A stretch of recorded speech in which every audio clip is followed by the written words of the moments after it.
तो आज हम एक ऐसे मूवी का एक्सप्लेनेशन करने वाले हैं जो कि रियल में हो चुका है, मतलब कि ऐसी घटना हो चुकी है। तो इस मूवी का नाम है कॉन्करेंट। ये एक जापानी मूवी है। ये कहानी है जुनको फुरुदा की, और इस मूवी की कहानी बहुत ही दर्दनाक है और मुझे नहीं लगता कि आप इस वीडियो को कंटिन्यू करेंगे। मूवी के स्टार्टिंग में हम 3 लड़कों को देखते हैं जो सीमेंट से भरा हुआ ड्रम एक मैदान में छोड़कर चले जाते हैं। इसके बाद कहानी फ्लैशबैक में जाती है जहाँ हम तात्सुओ नाम के एक लड़के को देखते हैं जो अपने ही साथ जूडो खेलने वाले लड़कों से लड़ाई करता है और बुरी तरह पीटा जाता है। अगले सीन में तात्सुओ अपने घर में होता है जहाँ पे उसकी मॉम उसकी हालत देखकर उसकी मदद करना चाहती थी और साथ ही में उन लड़कों की कंप्लेंट पुलिस में करना चाहती है, लेकिन तात्सुओ ही अपने मॉम पर हाथ उठा देता है और उनसे कहता है कि मुझे पता है कि आपको मेरी कोई परवाह नहीं है, आप मेरे साथ झूठा नाटक मत करिए। तात्सुओ अपनी पढ़ाई छोड़कर एक टाइल कंपनी में काम करता था। वो जल्द से जल्द ज्यादा पैसा कमा के वो अपने गर्लफ्रेंड के साथ शादी करने वाला था। नेक्स्ट सीन में हमें ये दिखता है कि तात्सुओ अपने गर्लफ्रेंड के साथ उनके माँ बाप के सामने बैठा हुआ है और वो उन्हें अपने शादी के लिए कन्विंस करता है। तात्सुओ अपने फैमिली में किसी की भी रिस्पेक्ट नहीं करता था और वो अपने मॉम को बार बार मारता था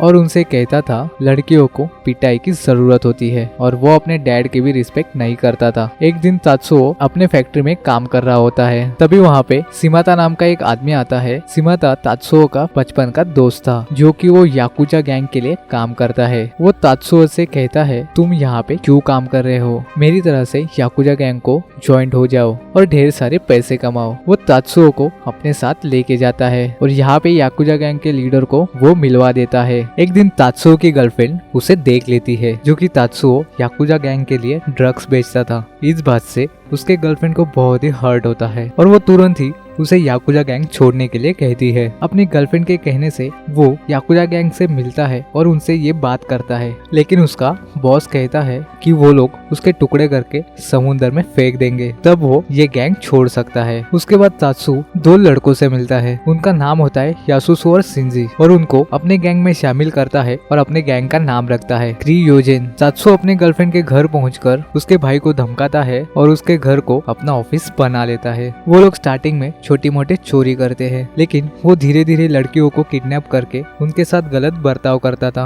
कई बार पुलिस उन्हें अरेस्ट भी कर लेती है, लेकिन उनका याकुजा गैंग से कनेक्शन होने की वजह से उन्हें वहाँ पे छोड़ दिया जाता था। कोई भी इनके खिलाफ गवाही नहीं देता है और इसके कारण पुलिस को उन्हें छोड़ना पड़ता था। एक रात ऐसी आती है कि तात्सुओ एक सिग्नल पे खड़ा होता है और उनकी नजर जुनको पे पड़ती है और वो लड़की अपना काम खत्म करके अपने घर जा रही होती है। तात्सुओ अपने गैंग में से एक लड़के को उसके साइकिल पे हिट करने को बोलता है और उसके पैर में लग जाता है और तात्सुओ जल्दी में वहाँ पे पहुँच जाता है और जुनको को मदद करने का झूठा नाटक करता है। तात्सुओ उसे घर में छोड़ देगा ऐसा नाटक करता है, लेकिन जुनको उसे मना कर देती है। वहाँ पे ही तात्सुओ गुस्सा करता है और जुनको को धमकी देता है कि उसका कनेक्शन याकुजा गैंग से है। अगर जुनको ने उनकी बात नहीं मानी तो उसे और घर वालों को आग लगा देगा। तात्सुओ उसे धमका के अपने साथ जबरदस्ती और वो जुनको को एक होटल में लेके जाता है। वहाँ पे वो उसके साथ गलत बर्ताव करता है। उसके बाद तात्सुओ मिनाटो को फोन करता है और अपने 3 दोस्तों को फोन करके वो जुनको को अपने घर लेके जाता है और कुछ दिनों के लिए वो जुनको को अपने घर रहने के लिए जबरदस्ती करता है और वहाँ पे वो उसे लोग अंदर लेके जाके उसके साथ सेक्सुअली अब्यूज करते हैं। अगले दिन तात्सुओ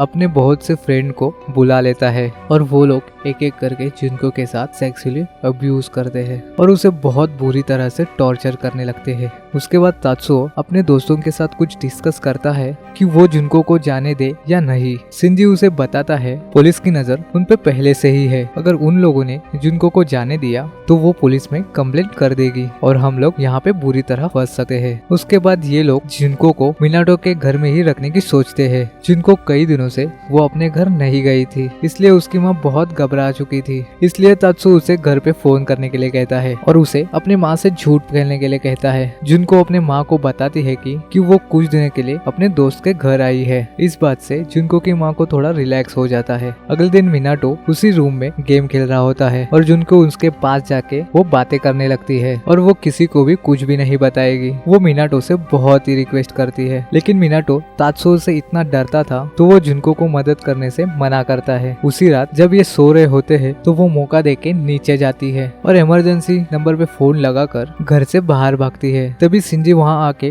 उसे पकड़ लेता है और तात्सुओ फोन पर पुलिस को बताता है कि वो एक प्रैंक कॉल थी, वो मेरे बहन ने किया था। सिंजी जब उसे पकड़कर अंदर ला रहा होता है तो वहाँ पे मिनाटो समझ जाती है कि उसे उन लोगों ने किडनैप किया है। इसीलिए जब ये 4 लोग सो रहे होते हैं तब मिनाटो उसे भागने के लिए मदद करती है, लेकिन सिंजी उसे फिर पकड़ लेता है। तभी अगला सीन में ये दिखाते हैं कि तात्सुओ लाइटर का फ्यूल जुनको के पैर के ऊपर डाल रहा होता है और उस पर आग लगा देता है। तो वो उसके बाद अपने फ्रेंड्स को यहाँ पे बुला लेता है और वो लोग जुनको को इतना मारते थे जब तक वो लोग थक नहीं जाते।